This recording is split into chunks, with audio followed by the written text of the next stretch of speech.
बिस्मिल्लाहिर्रहमानिर्रहीम, अस्सलाम वालेकुम। राना सनाउल्लाह साहब मौला जट बने हुए थे और लॉन्ग मार्च का पहला ही दिन ऐसा गुजरा है कि पाकिस्तान की तारीख में यह नहीं देखा गया इस तरह से लॉन्ग मार्च में लोगों ने शिरकत की हो। लाहौर में कभी ऐसा नहीं हुआ, पाकिस्तान की तारीख में नहीं हुआ। खुद तहरीक इंसाफ के लोग हैरान हैं कि इतनी बड़ी तादाद में लोग सामने आ गए। उसके असरात क्या हुए? वो जो शुरू में एक अजीब सी एक कवरेज शुरू हुई थी, करते करते रात तक सबको बदलना पड़ गया। हत्ता कि राना सनाउल्लाह साहब, जिनका खौफ था, जो कहते थे आओ तो ये कर देंगे वो कर देंगे, उन्होंने घुटने टेक दिए, उनकी ही फूंक निकल गई। सिर्फ राना सनाउल्लाह ही नहीं, बल्कि अब तो खुद वजीर आजम शहबाज शरीफ साहब ने 9 रुकनी सियासी कमेटी बना दी है। किस लिए? मुज़ाकरात के लिए। जी हां, मुज़ाकरात के लिए 9 रुकनी कमेटी बन गई है। राना सनाउल्लाह वक्त से पहले इलेक्शन करवाने को तैयार हो गए हैं। सोचिए जरा, आप कह रहे हैं जी बातचीत तो करें, मुज़ाकरात तो करें। राना सनाउल्लाह साहब ने यह बात की है जियो पर बैठकर शाहजेब खानजादा साहब के शो में। उसकी तफसील मैं आपके सामने रखूंगा। फिर यह अब टेलीविजन पर खबर चल गई है 9 रुकनी कमेटी वाली भी, उसका भी मैं सारा मामला आपके सामने रखूंगा। हर चीज आप खुद देखिए, भी आपको दिखाकर। खाली बात यह नहीं होगी बयानात तक कि उसने कहा, आप साथ साथ देखिए कि कौन क्या कह रहा है और यह सब किस तरह हुआ। देखिए, ऐसे मनाजिर पाकिस्तान की तारीख में नहीं देखे गए, इतनी बड़ी तादाद में लोग। यानी आप ये सोचिए, बड़े जबरदस्त सहाफी हैं, बड़े जबरदस्त रिपोर्टर हैं ज़ीशान बख्श साहब, हमारे कुलीग भी रहे, बड़े अरसे से ये जियो न्यूज से वाबस्ता हैं। अब आप देखें कि इन्होंने ये रिपोर्ट किया है और इनसे एक और सहाफी ने बात की है और उनसे पूछा कि ज़ीशान बख्श साहब, आपने, मैं आपको बता रहा हूं कि बड़े जबरदस्त रिपोर्टर हैं, जियो न्यूज से वाबस्ता हैं, और उनसे पूछा कि जी ज़ीशान, आपने इतने लॉन्ग मार्च कवर किए, वो मियां नवाज शरीफ साहब के लॉन्ग मार्च के वाले से भी बताते हैं उसमें कि जी वो भी मैंने देखा था, ज्यादातर लोग जो मॉडल से चले थे उसी तरह थे, लेकिन यहां तो लोग साथ साथ शामिल होते चले जा रहे हैं जैसे जैसे आगे बढ़ रहे हैं। यानी जो 30 मिनट का रास्ता है वो 4-4 घंटे में तय हो रहा है। मैं पैदल 30 मिनट का आपसे अर्ज कर रहा हूं, वो 4-4 घंटे लग रहे हैं। लोग पैदल इतनी बड़ी तादाद में, वो कह रहे हैं कि बड़े से बड़ा जो हमने मार्च देखा है वो इसका 1/10 भी नहीं था, यानी 10वां हिस्सा भी नहीं था। फर्ज कीजिए यहां पर अगर 10,000 लोग आए हैं तो वहां पर 1,000 लोग भी नहीं थे। इतना फर्क है। ये बड़े लॉन्ग मार्च की लाहौर की मैं आपको बात बता रहा हूं। अभी तो आगे आगे देखिए होता है क्या। इसी तरह से दीगर साफियों से आप पूछ लें जो वहां पर देख रहे हैं, बता रहे हैं, तो हैरान कुन है। जब ये सूरत हाल होगी तो काम पे तो टांगेंगी। वो जो बड़कें थी, अब टोन भी चेंज होगी राना सनाउल्लाह साहब की। उनका वो जो लहजा था वो धमकिया मेज, वो भी बदल गया है। ना सिर्फ बातचीत करने को तैयार हैं, बल्कि अब तो वो कहते हैं मुज़ाकरात के लिए तो आए, ये ना करें वो ना करें। तो ये सब कैसे हो गया? सुबह तो वो कह रहे थे जी 100-200 लोग हैं, रात तक ये क्या मंजर बदल गया कि बातचीत हो रही है। तो अब लगता है कि मुक़्तदर हल्कों ने भी इनको कह दिया कि हम तो आपको बैठकर बातचीत करवाने को तैयार थे, हम तो कह रहे थे बैठकर बात कर लो, अब आप खुद ही निपटें। तो अब यह सूरत हाल हो गई है कि राना सनाउल्लाह साहब यहां तक बेबस हो गए हैं कि अब जब वो प्रेस कॉन्फ्रेंस में आते हैं तो 7 एहलकारों को लेकर आते हैं कि एफआई वाले तुम करो, हमारी तो कोई सुनता नहीं। एफआई वाले को भी साथ ला रहे हैं, उनको भी एक्सपोज कर रहे हैं। अब तो इदारों के लोगों को ये सामने ले आए हैं कि वो खुद आए तो करें, हम तो फारिग हो गए। तो जब ये हालात हो जाएंगे कि आजम स्वाति साहब के हवाले से उन्होंने एफआई के लोगों को साथ बिठाकर प्रेस कॉन्फ्रेंस की है, खुद उनकी कोई बात नहीं मान रहा, कोई सुन नहीं रहा, और इतनी बड़ी तादाद में लोग आ गए हैं, तो असल नजर आ गया कि अवाम की ताकत किस तरफ है। इन्होंने भी लॉन्ग मार्च किए थे, इनको खुद भी पता है कि लॉन्ग मार्च किस तरह से होते हैं, हमने किस तरह से किए थे, और ये उनको मुख्तलिफ नजर आ रहा है। इनको रिपोर्ट्स भी चली गई एजेंसियों की। ये मसला बन गया है। ऐसे ही नहीं राना सनाउल्लाह साहब की ये गुफ्तगू जो आज शाहजेब खानजादा के शो में सामने आई है, इसको जो सोशल मीडिया पर लोगों ने शेयर किया और फिर बड़ा ढूंढा।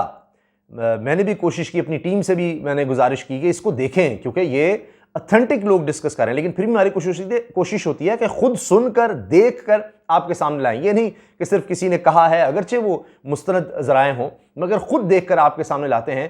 तो मैं इस पर अपनी टीम को भी शाबाश देता हूं कि वो पूरा ये सारा मामला, ये क्लिप राना सनाउल्लाह साहब का आपके सामने लेकर आए हैं। अब बहसियत सदर मुस्लिम लीग पंजाब, वो कहते हैं, एक तरफ कहते हैं जी हमने कारकुनों को कह दिया कि जी इमरान खान के खिलाफ नारे लगाओ, पता नहीं अब वो लगे नहीं।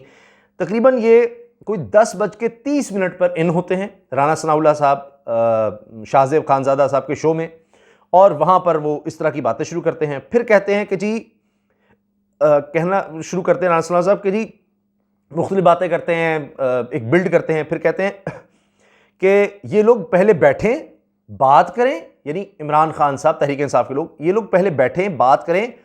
हम भी समझते हैं इलेक्शन कब होने चाहिए और हालात क्या हैं, और फ्री फेयर इलेक्शन होने के लिए किन किन चीज़ों की ज़रूरत है जो इलेक्शन से पहले होनी चाहिए। ये खुद कह रहे हैं कि जी हम भी समझते हैं वक्त से पहले इलेक्शन जो होने चाहिए उसके लिए क्या क्या ज़रूरत है, किस तरह होने चाहिए। बैठे ही हमसे बात करें। अगर आपको पहले इलेक्शन की तारीख दे दें तो बात किस बात पर फिर करनी है?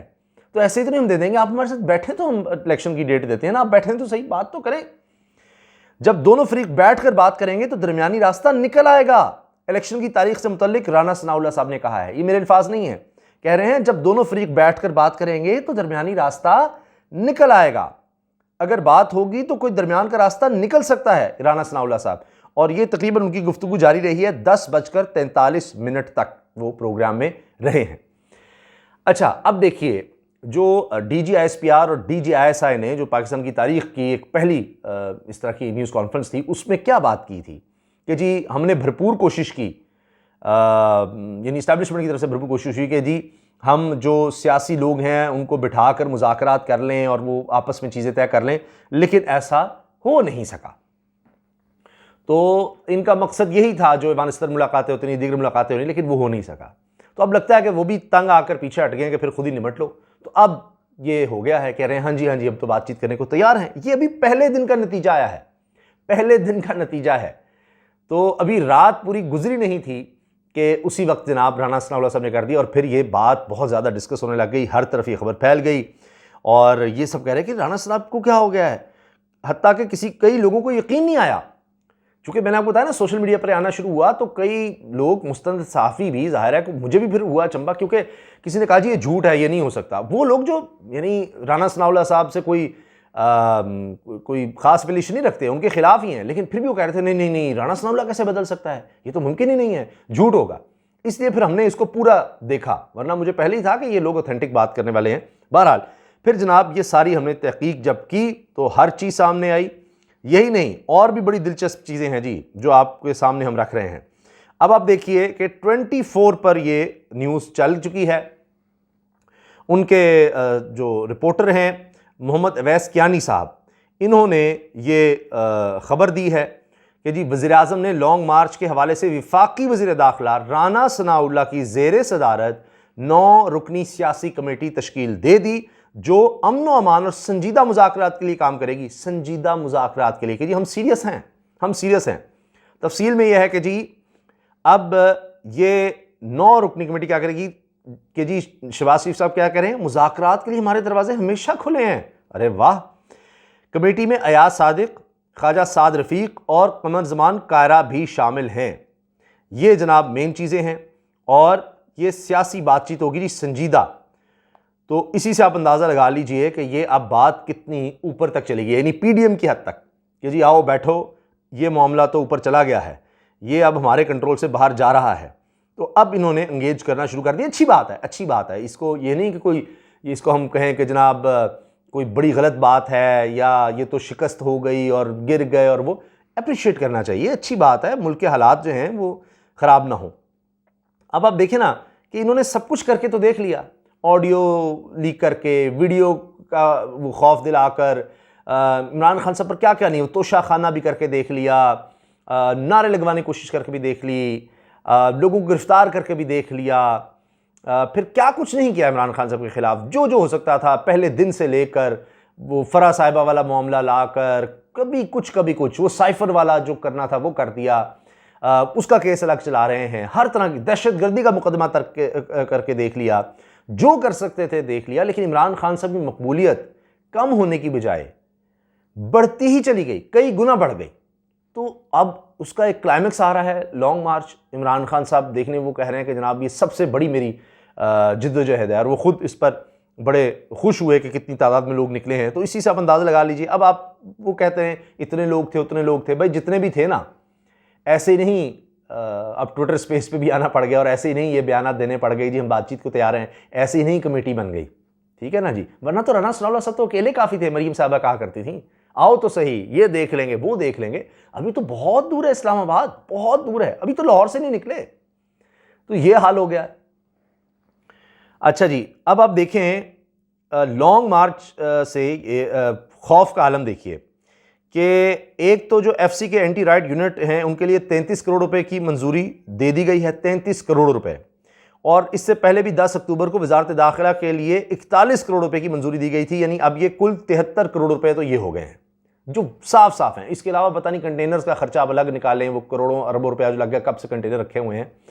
खौफ इतना ज़्यादा है, वो खर्चा अलग हो रहा है। सिंध से पुलिस अलग बुलाई हुई है, वो अलग दुआइयाँ दे रहे थे, वहाँ सैलाब है जी, ये है वो है, हमें बड़ी ज़रूरत है। कराची में अमन-ओ-अमान आपके सामने है, सिंध का अमन-ओ-अमान सामने है, वहाँ जनाब पुलिस की कमी है। लेकिन यहाँ लॉन्ग मार्च रोकने के लिए पुलिस ज़रूर अवेलेबल है, जबकि इमरान खान साहब ने हर तरह की यकीन दहानी कराई है और पुरअमन रहना ही उनके हक में जाता है। वो क्यों इंतशार फैलाएंगे? 25 मई को आप याद रखिए ना, 25 मई को क्या हुआ था यहाँ पर जब नून लीग की हुकूमत थी, किस तरह मार धाड़ पकड़ धकड़ किसने की, तशद्दुद किसने किया। आज उनकी नहीं थी तो बड़ा पुरअमन, बड़ा पुरसुकून, कुछ भी नहीं हुआ। तो ये तो तशद्दुद उस तरफ से इसका मतलब है पहले भी हुआ, अब भी उनकी कोशिश थी। इमरान खान साहब को क्या ज़रूरत है? उनका तो मामला इस तरह, जिस तरह लोग आ रहे हैं, फैमिलीज आ रही हैं, अभी तो आगे आगे बढ़ेगा तो देखिए क्या माहौल बन जाता है। अब आप इसके साथ देखिए कि जी बोल न्यूज़ की ट्रांसमिशन फिर बंद कर दीजिए कराची में। क्या करेंगे? कितनों को बंद करेंगे? अब ये कि जी वो रेटिंग सबसे ज़्यादा बोल न्यूज़ ले रहा है, उस पर लोग देख रहे हैं, लोगों को दिखाया जा रहा है, क्योंकि इन्होंने तो मैनेज करना था चैनल्स को कि जनाब सिर्फ हम जो कह रहे हैं वो दिखाओ, हमारी प्रेस कॉन्फ्रेंस दिखाओ। अब तलाल चौधरी आ रहा है, अब राना सनाउल्लाह आ रहा है, फलाना आ रहा है, दिन में यही एक इनको मिला हुआ है तरीका, एक ही बात, एक ही मौजू पर वो बार बार सभी आते जाएं, सभी आते जाएं। 10-15 लोगों की ड्यूटी लग जाती है। काबीना में लोग बड़े हैं, वो जनाब बेले हैं, तो आ जाओ बैठ जाओ, बोलते चले जाओ। तो वो अगर चैनल नहीं दिखाएगा, पहले पैमरा से कहलवाया गया कि जनाब बराह रास्त ना दिखाएं, रिपोर्टर्स तक को कहें बराह रास्त ना दिखाएं, बस उसके बावजूद डिले के साथ भी। तो फैसल वाडा की अगर हो रही है तो वो तो पीटीवी पर भी बराह रास्त दिखा दें, कोई कटिंग की जरूरत नहीं है, कोई और जो मर्जी कहता रहे, नहीं, इमरान खान को ना दिखाएं। तो इसलिए उन्होंने बोल को बंद करना शुरू कर दिया। लेकिन आप अल जज़ीरा का क्या करेंगे? अल जज़ीरा ने जो रिपोर्ट चलाई है वो देखने से ताल्लुक़ रखती है कि 380 किलोमीटर का फैसला पैदल चलेंगे जनाब। अल जज़ीरा ने इस पर इतना हाईलाइट किया है। फिर वो रिपोर्ट दिखा रहे हैं कि जी पॉपुलर तरीन लीडर बन चुका है इमरान खान, लॉन्ग मार्च के लोग आ रहे हैं, बहुत जज्बाती हैं और ये डिमांड्स इमरान खान की हैं, इस वक्त सबसे पॉपुलर हो चुका है, ये जा रहा है। मतलब जिस तरह अल जज़ीरा कवरेज दे रहा है, अब आप उसको क्या कहेंगे? उसके पीछे कौन है? वो क्या है? वो भी कोई एजेंडा लेकर आ रहा है अल जज़ीरा इंग्लिश, मैं उसकी बात कर रहा हूँ। उन्होंने पूरी रिपोर्ट चलाई है और बड़ी ये वायरल हो रही है, वो इसको इतनी ज़्यादा कवरेज दे रहे हैं। तो जनाब ये है असल सूरत हाल। लोग अप्रिशिएट कर रहे हैं कि जी किस तरह ये स्ट्रैटेजी बनाई इमरान खान साहब ने, साथ साथ आहिस्ता लोगों को लेकर चलेंगे और ये कामयाब हो रही है। और वो जो इमरान खान साहब ने कहा था ना कि जी राना सनाउल्लाह को नहीं पता कि जो स्ट्रैटेजी मैंने बना रखी है, अब ये नहीं होगा कि हम अपने बच्चों पर, औरतों पर, बूढ़ों पर तशद्दुद होने देंगे। ये जो तुम आंसू गैस के शेल लाए जा रहे हो, इतने कुछ कर रहे हो, फलां को बुला लो, कंटेनर ले आओ, रबर बुलेट्स ले आओ, खारदार ताने ले आओ, वो सब कुछ कर लो, उसका तुम्हें मौका ही नहीं मिलना, इसकी ज़रूरत नहीं होगी, ऐसा कुछ नहीं होने देंगे हम। तो वही बात हुई है, आपने देख लिया, काम पे भी टांगी हैं, कमेटी भी बन गई है, राना सनाउल्लाह का टोन भी चेंज हो गया है, सब कुछ बदल गया है। अभी ये सिर्फ पहला दिन है, पहला दिन है। अभी आगे आगे देखिए होता है क्या। अल्लाह हाफिज़।